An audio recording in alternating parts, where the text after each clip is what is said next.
स्वागत है दोस्तों आपके अपने यूट्यूब चैनल इन्फॉर्मेशन आलम में। दोस्तों आज हम बात करेंगे एसपीजीआई लखनऊ यानी कि संजय गांधी स्नातकोत्तर आयुर्विज्ञान संस्थान की नई भर्ती के बारे में, जिसमें दोस्तों 1479 पदों पर आवेदन मांगे गए हैं। तो दोस्तों वीडियो को पूरा ज़रूर देखें, क्योंकि इस वीडियो में हम आपको बताएँगे कि कैसे इसमें अपना आवेदन करना है और कौन-कौन आवेदन कर सकता है दोस्तों, और अंतिम तिथि क्या है। पूरी प्रक्रिया के बारे में इस वीडियो में हम बात करने वाले हैं दोस्तों।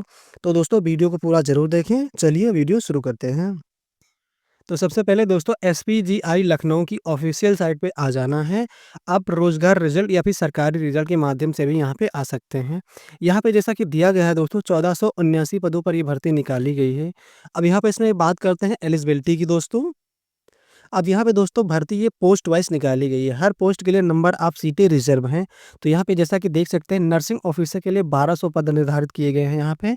अब यहाँ पे इसकी एलिजिबिलिटी की बात करें तो आपका बीएससी नर्सिंग कंप्लीट होना चाहिए। साथ में दोस्तों बीएससी नर्सिंग काउंसिल में आपका रजिस्ट्रेशन भी होना चाहिए, और उसके साथ-साथ दोस्तों जीएनएम का डिप्लोमा होना चाहिए रजिस्ट्रेशन के साथ, और उसका 2 साल का आपके पास एक्सपीरियंस भी होना चाहिए। अब यहाँ पे हॉस्पिटल अटेंडेंस के बारे में बात करते हैं दोस्तों, तो 43 पद निर्धारित किए गए हैं, और साथ में उसकी एलिजिबिलिटी की बात करें दोस्तों, तो आपका 10th पास होना कंपल्सरी है यहाँ पे। और उसके बाद में बात करते हैं स्टेनोग्राफर की दोस्तों, तो इसमें 64 पद निर्धारित किए गए हैं, और इसमें एलिजिबिलिटी की बात करें दोस्तों, तो बैचलर डिग्री किसी भी यूनिवर्सिटी के साथ आपका कंप्लीट होना चाहिए। स्टेनोग्राफर यानी कि आपको इसमें हिंदी और इंग्लिश की टाइपिंग अनिवार्य है दोस्तों, जो कि 80 वर्ड प्रति मिनट होना चाहिए। अब यहाँ पे टाइपिंग स्पीड की बात करें दोस्तों, तो 25 वर्ड प्रति मिनट हिंदी में होना चाहिए, और 30 वर्ड प्रति मिनट कंप्यूटर पे इंग्लिश में होना चाहिए दोस्तों। यहाँ पे दोस्तों अगले पद की बात करते हैं दोस्तों, तो यहाँ पे ओटी अटेंडेंट जो कि ऑपरेशन थिएटर में ज़रूरत पड़ती है। यहाँ पे 81 पद निर्धारित किए गए हैं दोस्तों। अगर आप इसमें अपना आवेदन कर रहे हैं दोस्तों, तो इसमें बैचलर डिग्री आपका साइंस स्ट्रीम से कंप्लीट होना चाहिए। साथ में अगर आपने बीएससी एनेस्थीसिया से कर रखी है दोस्तों, या फिर ऑपरेशन थिएटर यानी कि ओटी से कर रखी है, तब आप इसमें अपना आवेदन कर सकते हैं। उसके बाद में जूनियर अकाउंटेंट यानी कि ऑफिसर जेएओ की बात करते हैं, तो टोटल 6 पद निर्धारित किए गए हैं दोस्तों। अगर आप अपना आवेदन इसमें करते हैं, तो इसकी एलिजिबिलिटी दोस्तों है बैचलर डिग्री यानी कि आपका ग्रेजुएशन होना कंपल्सरी है विद कॉमर्स के साथ। अगर आपने बीकॉम भी कर रखा है 55% मार्क्स के साथ, और साथ में आपके पास 2 साल का एक्सपीरियंस है, तब आप अपना आवेदन इसमें कर सकते हैं। तो ऐसे ही दोस्तों मल्टीपल पोस्ट पे ये भर्ती निकाली गई है, और हर पोस्ट के लिए उसके नंबर ऑफ सीट और उसकी एलिजिबिलिटी निर्धारित की गई है दोस्तों। तो आप लोग इसमें अपना आवेदन करने से पहले इसकी एलिजिबिलिटी ज़रूर रीड आउट कर लीजिएगा, उसके बाद में ही आप अपना आवेदन इसमें कीजिएगा दोस्तों। तो अब बात करते हैं दोस्तों एप्लीकेशन फ़ीस की और इसमें एज लिमिट की। तो यहाँ पे एप्लीकेशन फ़ीस की पहले बात कर लेते हैं। जनरल, ओबीसी और ईडब्ल्यूएस के लिए दोस्तों ₹1180 पेमेंट रखी गई है। एससी, एसटी और पीएच के लिए ₹708 रखी गई है। जिसका पेमेंट आप लोग ऑनलाइन भी कर सकते हैं और ऑफ़लाइन भी कर सकते हैं दोस्तों। अब चलते हैं बात करते हैं इसमें दोस्तों एज लिमिट की। तो यहाँ पे जैसा कि दिया गया है दोस्तों, मिनिमम एज आपकी 21 वर्ष होनी चाहिए, और मैक्सिमम एज आपकी 35 वर्ष होनी चाहिए दोस्तों, जो कि पुरुषों के लिए है। महिलाओं के लिए एज लिमिट 38 वर्ष रखी गई है दोस्तों। तो ये है कुछ बेसिक डिटेल फॉर्म फिलअप करने से पहले की दोस्तों। अब चलते हैं इसमें हम अपना आवेदन करते हैं। तो दोस्तों चैनल पर नए हैं तो प्लीज़ चैनल को सब्सक्राइब करें, जिससे चैनल पर आने वाले सभी प्रकार की वीडियो की अपडेट आपको मिलते रहें। चलिए दोस्तों अब फॉर्म फिल करते हैं अपना। तो यहाँ पे दोस्तों अगर आप सरकारी रिजल्ट के माध्यम से आते हैं, तो पेज के सबसे नीचे आपको अप्लाई ऑनलाइन का लिंक मिल जाएगा। हम इस वेबसाइट का लिंक और सरकारी रिजल्ट दोनों वेबसाइट का लिंक वीडियो के डिस्क्रिप्शन में दे देंगे। यहाँ पे क्लिक करके आप डायरेक्ट ऑफिशियल साइट पे आ जाएँगे, जहाँ से आपको अपना आवेदन करना है। अब यहाँ आने के बाद दोस्तों click here to register now new user पे क्लिक कर देना है। क्लिक करने के बाद दोस्तों आपके सामने एक पोर्टल खुल जाएगा। अब यहाँ से आपका अपना रजिस्ट्रेशन स्टार्ट हो जाता है दोस्तों। अब यहाँ पे थोड़ा-सा वेट करेंगे, उसके बाद में पेज को ऊपर स्क्रॉल करेंगे। यहाँ पे दोस्तों रजिस्ट्रेशन संबंधित कुछ बेसिक इंस्ट्रक्शन दिए जाते हैं, आप चाहें तो इसको रीड आउट कर सकते हैं। फॉर्म फिल करने से पहले दोस्तों इसका नोटिफ़िकेशन आप लोग डिटेल में रीड आउट कर लीजिएगा। अब यहाँ से दोस्तों आपको अपना रजिस्ट्रेशन करना है, तो चलिए जो भी डिटेल हमसे पूछी जाती हैं दोस्तों, उसको हम फिल कर लेते हैं। सबसे पहले दोस्तों जिस पोस्ट के लिए आप अप्लाई कर रहे हैं दोस्तों, उस पोस्ट को सेलेक्ट करना है। पोस्ट को सेलेक्ट करने के बाद आपको यानी कि कैंडिडेट का नेम फिल करना है। कैंडिडेट का मिडिल नेम अगर है तो फिल कर सकते हैं, अगर नहीं है तो लास्ट नेम फिल कर सकते हैं।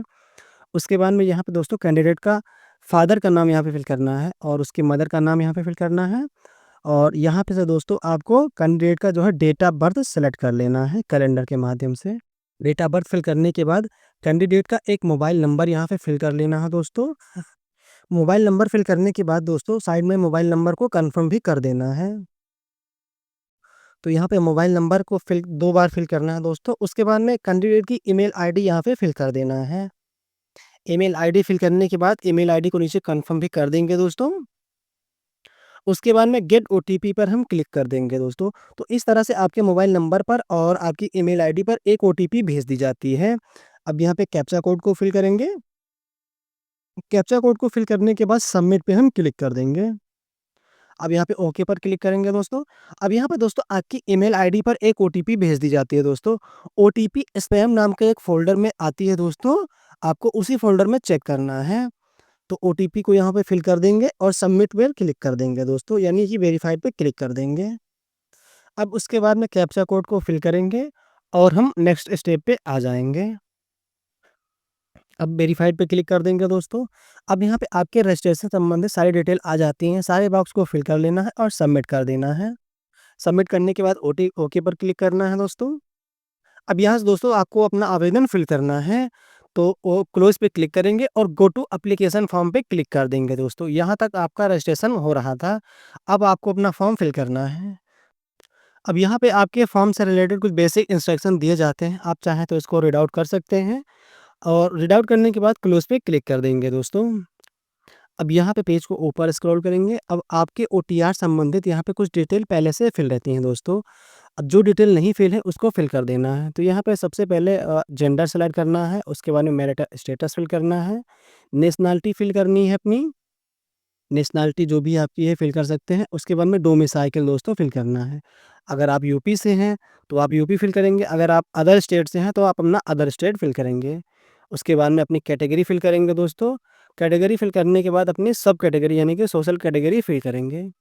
उसके बाद में यहाँ पे दोस्तों सब कैटेगरी में अगर आप जो भी एप्लीकेबल हैं, पीडब्ल्यूडी कैंडिडेट आते हैं, फ्रीडम फाइटर हैं तो आप फिल कर सकते हैं। उसके बाद में यूपी गवर्नमेंट के अगर आप एम्प्लॉयी हैं दोस्तों तो यस करेंगे, अगर नहीं है तो आप सिंपल नो कर देंगे। उसके बाद में सेव एंड नेक्स्ट पे क्लिक कर देंगे। ओके पर क्लिक करेंगे। अब इस स्टेप पे दोस्तों आपको अपना एड्रेस फिल करना है, तो आपको अपने अकॉर्डिंग अपना एड्रेस फिल कर लेना है दोस्तों। सबसे पहले एड्रेस 1 में अपने गाँव का नाम, एड्रेस 2 में अपने पोस्ट ऑफिस, एड्रेस 3 में अपना डिस्ट्रिक्ट, उसके बाद में कंट्री, स्टेट, डिस्ट्रिक्ट और यहाँ पे लास्ट में पिन कोड डाकखाने का। उसके बाद में अगर आपका परमानेंट एड्रेस और करस्पॉन्डेंट एड्रेस दोनों सेम है तो आप सेम इस पे क्लिक कर दीजिएगा। अगर आपका अलग-अलग है दोनों एड्रेस तो आप अलग-अलग फिल कर सकते हैं। उसके बाद में सेव कर देंगे, ओके पर क्लिक करेंगे। अब इस स्टेप पे दोस्तों आपको अपनी क्वालिफ़िकेशन डिटेल फिल करनी है। अब यहाँ पे क्वालिफ़िकेशन में दोस्तों आप सबसे पहले आपको अपनी 10th की डिटेल फिल करनी है, उसके बाद में 12th की डिटेल फिल करनी है और यहाँ पे लास्ट में ग्रेजुएशन की डिटेल फिल करनी है दोस्तों। अब जिस पोस्ट के लिए आप अप्लाई कर रहे हैं दोस्तों, उसी के अकॉर्डिंग आपको अपनी डिटेल फिल करनी है। तो यहाँ पे हमने स्टेनोग्राफ़र के लिए अप्लाई किया है, तो उसके अकॉर्डिंग हमको अपनी डिटेल यहाँ पे फिल करनी पड़ रही हैं। तो यहाँ पे क्वालिफ़िकेशन में दोस्तों आपको बोर्ड अपना फिल करना है, यानी कि कॉलेज के नेम फिल करना है, पासिंग ईयर फिल करना है, रिज़ल्ट टाइप फिल करना है, ऑब्टेन मार्क्स, टोटल मार्क और उसके बाद में परसेंटेज फिल करना है। इसी तरह से आपको अपनी 12th की डिटेल फिल करनी है और इसी तरह से आपको अपनी ग्रेजुएशन की डिटेल फिल कर लेनी है। तो यहाँ पे क्वालिफ़िकेशन डिटेल फिल करने के बाद दोस्तों पेज को हम ऊपर स्क्रॉल करेंगे। यहाँ पे आप जैसा कि देख सकते हैं और उसके बाद में यहाँ पे कुछ बेसिक क्वेश्चन पूछे जाते हैं दोस्तों। तो यहाँ पे जैसा कि हमने स्टेनोग्राफ़र के लिए अप्लाई किया है, तो यहाँ पे पहला क्वेश्चन है 80 वर्ड प्रति मिनट हिंदी और इंग्लिश में आपको टाइपिंग आती है, तो यहाँ पे यस कर देना है। अगर नहीं आती है तो आप नो कर सकते हैं। उसके बाद में टाइपिंग स्पीड हिंदी में 25 वर्ड प्रति मिनट और इंग्लिश में 30 वर्ड प्रति मिनट अगर आपको आती है तो यस कर देना है। और उसके बाद में दोस्तों कंप्यूटर का नॉलेज है तो यस कर देना है, नहीं है तो नो कर देना है दोस्तों। उसके बाद में यहाँ पे पेज को ऊपर स्क्रॉल करेंगे और यहाँ पे प्लस का आइकन जो दिया गया है इस पे क्लिक करके आपको अपनी जो भी एक्स्ट्रा क्वालिफ़िकेशन है आप चाहें तो ऐड कर सकते हैं। उसके बाद में यहाँ पे दोस्तों सेव एंड नेक्स्ट पे हम क्लिक कर देंगे। अब ओके पर क्लिक करेंगे, ओके पर क्लिक करेंगे। अब इस स्टेप पे दोस्तों आपको अपने डॉक्यूमेंट अपलोड करने हैं। तो यहाँ पे सबसे पहले आपको अपना फ़ोटोग्राफ अपलोड करना है, सिग्नेचर अपलोड करना है। उसके बाद में आपको अपने 10th की सर्टिफ़िकेट अपलोड करना है, 12th के सर्टिफ़िकेट अपलोड करना है और यहाँ पे लास्ट में आपको ग्रेजुएशन का सर्टिफ़िकेट अपलोड करना है। ग्रेजुएशन का सर्टिफ़िकेट अपलोड करने के बाद दोस्तों आपको अपनी कास्ट सर्टिफ़िकेट को भी यहाँ पे अपलोड करना है। तो ये है कुछ बेसिक डिटेल दोस्तों डॉक्यूमेंट जो कि आपको अपलोड करने हैं। तो चलिए हम इन डॉक्यूमेंट को अपलोड कर लेते हैं दोस्तों। तो क्लिक हियर टू अपलोड पे क्लिक करेंगे और यहाँ से आपको अपना फ़ोटोग्राफ सेलेक्ट कर लेना है, यानी कि डॉक्यूमेंट सेलेक्ट कर लेना है। सेलेक्ट करने के बाद दोस्तों आपका फ़ोटोग्राफ यानी कि आपका डॉक्यूमेंट अपलोड हो जाता है। अब क्लोज़ पे क्लिक कर देंगे। अब इसी तरह से दोस्तों आपको अपनी सिग्नेचर भी अपलोड कर देनी है। तो इसी तरह से दोस्तों आपको स्टेप बाय स्टेप अपने सारे डॉक्यूमेंट को अपलोड कर देने हैं। अपलोड करने के बाद दोस्तों व्यू पे क्लिक करके उसको एक बार चेक भी कर लेना है। तो यहाँ पे दोस्तों हमने अपना 10th का भी सर्टिफ़िकेट अपलोड कर देना है। अब चलिए जल्दी से हम इन डॉक्यूमेंट को अपलोड कर लेते हैं दोस्तों। तो यहाँ पे डॉक्यूमेंट हमने सारे अपने अपलोड कर लिए हैं दोस्तों। अब डॉक्यूमेंट को अपलोड करने के बाद व्यू पे क्लिक करके उसको एक-एक बार व्यू कर लेना है, यानी कि चेकआउट कर लेना है कि कोई गलत डॉक्यूमेंट तो हमने अपलोड नहीं कर दिया है। तो यहाँ पे दोस्तों सारे डॉक्यूमेंट को आपको चेक करना है। तो यहाँ पे व्यू पे क्लिक करेंगे और अपना डॉक्यूमेंट चेक करेंगे। चेक करने के बाद दोस्तों बैक आ जाना है और एक-एक करके सारे डॉक्यूमेंट को यहाँ पे चेक कर लेना है आपको। चेक करने के बाद डिक्लेरेशन पे टिक करने के बाद दोस्तों यहाँ पे कैप्चा कोड को नीचे फिल करेंगे और उसके बाद में प्रीव्यू पे क्लिक कर देंगे। अब यहाँ पे आपके एप्लीकेशन का प्रीव्यू आ जाता है दोस्तों। आपको अपने सारे जो भी डिटेल आपने फिल की हैं उसको चेकआउट कर लेना है। चेकआउट करने के बाद बैक आ जाएँगे और यहाँ पे कैप्चा कोड को फिल करके सबमिट पे हम क्लिक कर देंगे। सबमिट पे क्लिक करने के बाद आपके पेमेंट का ऑप्शन आ जाता है दोस्तों। अब यहाँ पे आपको अपने मल्टीपल ऑप्शन दिए जाते हैं। जिस भी मोड में आप पेमेंट करना चाहते हैं उस मोड को सेलेक्ट करके अपना पेमेंट कर देंगे। पेमेंट करने के बाद ही आपको अपने प्रिंट आउट को डाउनलोड करने का ऑप्शन मिलेगा दोस्तों।